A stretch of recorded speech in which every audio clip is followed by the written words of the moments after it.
দাদা, জাতীয় পতাকাকে অপমাননা করলো আন্দোলন করতে যাওয়ার। অভয়ার বাবা মার ডাকে যে আন্দোলন ছিল, সেই আন্দোলন একটা স্বতঃস্ফূর্ত আন্দোলন ছিল, নাগরিক সমাজের আন্দোলন ছিল, ছাত্র সমাজের আন্দোলন ছিল, যুব সমাজের আন্দোলন ছিল। এই আন্দোলনের বিরোধিতা করতে গিয়ে, আর সেই বিরোধিতা কোথায় গিয়ে পৌঁছালো? জাতীয় পতাকাকে অসম্মান করছে। কারা করছে? বাংলার পুলিশ, দিদির সাজানো পুলিশ। আর সেই পুলিশ কি করছে? সেখানে যারা প্রতিবাদী, যারা বিক্ষোভ করছে, অভয়ার জন্য ন্যায় বিচার চাইছে, সেই পতাকা তার কাছ থেকে কেড়ে নিচ্ছে। মাটিতে পতাকা ফেলে সেই পতাকার উপর দিয়ে হেঁটে যাচ্ছে পুলিশ। ধিক্কার জানাই, এর তদন্ত হওয়া উচিত। কারা জাতীয় পতাকার উপরে এভাবে জাতীয় পতাকাকে অসম্মান করেছে? ভারতের জাতীয় পতাকা আমাদের গর্ব, আমাদের আবেগ, আমাদের অহংকার।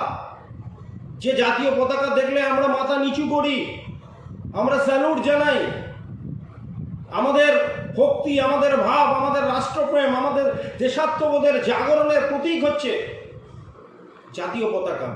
সেই জাতীয় পতাকাকে বাংলার মাটিতে অসম্মান করছে।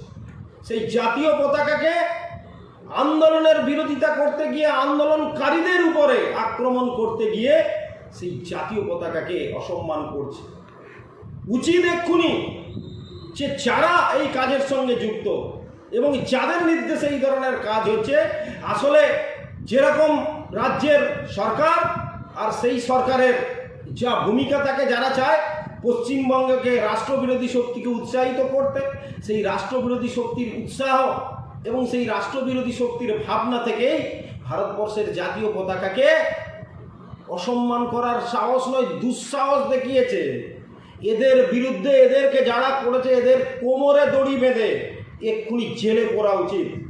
কারণ কি? এর সঙ্গে জড়িয়ে আছে 140 কোটি ভারতবাসীর আবেগ, সম্মান এবং জাগরণের প্রশ্ন। আপনার নাম? অসীম মিশ্র। কোন দায়িত্বে? বিজেপির নেতা।